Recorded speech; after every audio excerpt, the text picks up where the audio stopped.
நேர்மை, நீதி, நியாயம் ஜெயிச்சது.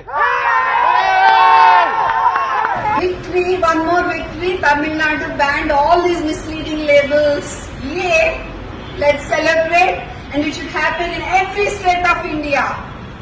Thank you to the government of Tamil Nadu. இவ்வளோ சந்தோஷத்தோட நம்ம தமிழ்நாடு அரசாங்கத்துக்கு நன்றி சொல்றாங்களே, இந்த அம்மாவை பத்தி உங்களுக்கு கண்டிப்பா தெரிஞ்சிருக்கும். என்னோட வீடியோவை கண்டினியூஸா பார்த்துட்டு தான் 6 நாளைக்கு முன்னாடி நான் ஒரு வீடியோ போட்டேன். நம்மளுக்கே தெரியாம நம்மளுக்காக ஒரு அம்மா ஒரு 8 வருஷமா போராடிட்டு இருந்திருக்காங்க. அந்த அம்மா தான் இந்த அம்மா. இவங்க பேரு டாக்டர் சிவரஞ்சனி. நான் லாஸ்ட் வீடியோல சொல்லியிருந்தேன் இந்த அம்மா எதுக்காக போராடுறாங்கன்னு. இந்த WHO அப்ரூவல் இல்லாம இந்த ORS அப்படின்ற நேம்ல நிறைய ஃபேக் ORS பிராண்டுகள் விற்பனையில் எல்லாம் உண்மையிலே ORS கிடையாது, அதெல்லாம் சுகரி வாட்டர், அதெல்லாம் பேன் பண்ணணும், அது குழந்தைகளுக்கு நிறைய பாதிப்பை ஏற்படுத்தும் அப்படின்னு சொல்லி இந்த அம்மா ஒரு 8 வருஷமா போராடிட்டு இருக்காங்க. அதுக்கு வந்து FSSAI வந்து பேன் பண்ணுது. இனி எந்த ஒரு பிராண்டும் அப்ரூவல் இல்லாம அந்த லேபிளை யூஸ் பண்ணக்கூடாது அப்படின்னு சொல்லிடுறாங்க. இருந்தாலும் அந்த ஃபேக் பிராண்டுகள் இருக்காங்கல்ல, நாங்க இந்த கோடிக்கணக்கில் இந்த ப்ராடக்ட்டை நாங்க அடிச்சு வச்சுட்டோம், அதை மட்டும் விற்கிறதுக்கு எங்களுக்கு அனுமதி வேணும் அப்படின்னு சொல்லிட்டு டெல்லி ஹைகோர்ட்டை வந்து டெல்லி ஹைகோர்ட்டும் பாத்தீங்கன்னா அவங்களுக்கு ஃபேவரா நடந்துக்கலாம். அப்படி ஒரு நியூஸ் வந்ததுக்கு அப்புறம் இந்தியா முழுக்க இருக்கிற டாக்டர்ஸ் எல்லா இன்ஃப்ளூயன்சர்ஸும் பாத்தீங்கன்னா டாக்டர் சிவரஞ்சனிக்கு சப்போர்ட் பண்ணி வீடியோஸ் போட ஆரம்பிச்சாங்க, போராட ஆரம்பிச்சாங்க. இப்ப கடைசியில பாத்தீங்கன்னா பொதுமக்களோட நலன் கருதி இந்த FSSAI பேன் பண்ணாங்கல்ல இந்த ஃபேக் ORS பிராண்ட்ஸ், அது இனிமே அப்படியே தான் இருக்கும், அது பேன்ல தான் இருக்கும். இதுக்குள்ள டெல்லி ஹைகோர்ட் வந்து இன்டர்ஃபியர் ஆகாது அப்படின்னு சொல்லியிருக்காங்க. இதுக்கு இடையில நம்ம தமிழ்நாடு அரசாங்கமும் ORSL பிளஸ் ORS ஃபிட் இந்த மாதிரியான ஃபேக் பிராண்ட்ஸ் எல்லாம் நம்ம தமிழ்நாட்டில் உள்ள மருந்தகத்துல இருந்து பறிமுதல் பண்ண சொல்லி உத்தரவு போடுறாங்க. அதனால தான் இந்தியால ஃபர்ஸ்ட் மாநிலமா தமிழ்நாடு வந்து அதெல்லாம் பேன் பண்ணதுனால நம்ம சந்தோஷமா வீடியோ போடுறாங்க. அந்த வீடியோ போட்டு அடுத்த 1 மணி நேரத்துல பாத்தீங்கன்னா டெல்லி ஹைகோர்ட்டும் இதுல இன்டர்ஃபியர் ஆக மாட்டோம்னு சொல்லி அந்த அம்மாவோட 8 வருஷ போராட்டத்தோட வெற்றியை தடுத்து நிறுத்தாம டெல்லி ஹைகோர்ட் ஒதுங்கி இருக்கு. We have won.